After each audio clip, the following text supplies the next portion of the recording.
मध्य प्रदेश में कोरोना काल में अपनी जान की परवाह न करते हुए जन जन तक स्वास्थ्य सेवाएं पहुंचाने वाले संविदा स्वास्थ्य कर्मियों की कोरोना काल बीत जाने के बाद भी मध्य प्रदेश शासन द्वारा कोई सुनवाई न होने पर अपनी विभिन्न समस्याओं को लेकर अनिश्चितकालीन हड़ताल पर बैठे हैं।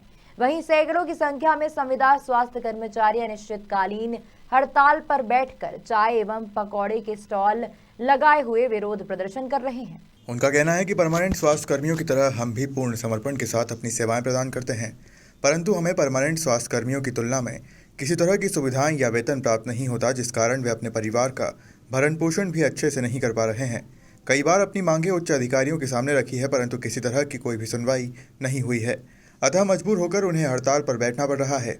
वहीं उन्होंने कहा है कि यदि शासन प्रशासन द्वारा उनकी मांगों को नहीं माना जाता है, तब मजबूर होकर उग्र आंदोलन करना पड़ेगा। संविदा कर्मचारियों का है, काफ़ी समय हो गए, जैसे मैं अपनी बताऊं तो 13 साल हो गए हमको संविदा मतलब आश्वासन ही मिलता रहा अभी तक, और हम लोगों को परमानेंट नहीं किया गया।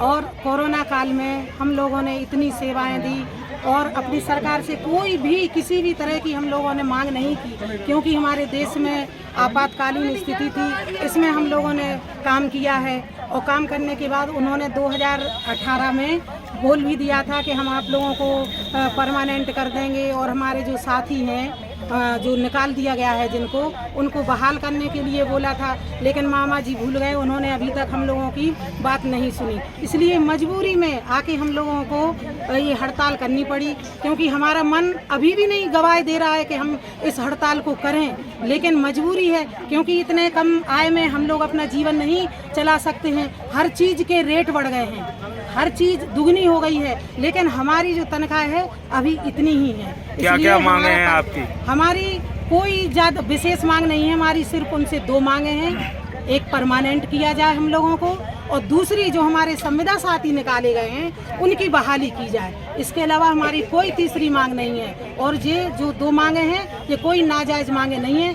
इन सब पर हमारा हक है। तब तक मांगे पूरी नहीं होती है, हड़ताल चलती रहेगी? हाँ, बिल्कुल, जब तक हमारी ये मांगे पूरी नहीं होंगी हम सभी साथी अपने काम पर नहीं जाएंगे, अनिश्चितकालीन के लिए हड़ताल करेंगे। अभी शांतिपूर्ण तरीके से चल रही है हड़ताल, हो सकता है आगे हमें। स्वास्थ्य कर्मी जो हड़ताल पर गए हैं हरियाणा स्वास्थ्य केंद्र के प्रांगण में ही उन्होंने अपना एक हड़ताल का कारण रखा हुआ है, इससे हॉस्पिटल की को क्या सुविधाएं आ रही है? संविदा कर्मचारियों के हड़ताल पर जाने से कुछ सेवाएं प्रभावित हुई हैं, कुछ हमारे ऑफिशियल कार्य भी प्रभावित हुए, लेकिन हम प्रयास कर रहे हैं कि मरीजों को, नागरिकों को कोई असुविधा ना हो, इसका हम पूरा प्रयास करें। सर, जैसे ये अनिश्चितकालीन हड़ताल है इनकी, तो आगे भी और समस्याएं आ सकती है, तो उसके लिए आपकी क्या प्लानिंग है? उसके लिए हमने अल्टरनेटिव व्यवस्था की है, और स्वाभाविक है कि इतने कर्मचारियों के हड़ताल पर जाने से सेवाएं तो और कार्य तो प्रभावित होते ही हैं, लेकिन हमारा प्रयास है कि किसी मरीज को और नागरिकों को ये सुविधा हो, और इसका हम पूरा ध्यान रखें। खनिया थाना से भरत साहू की रिपोर्ट।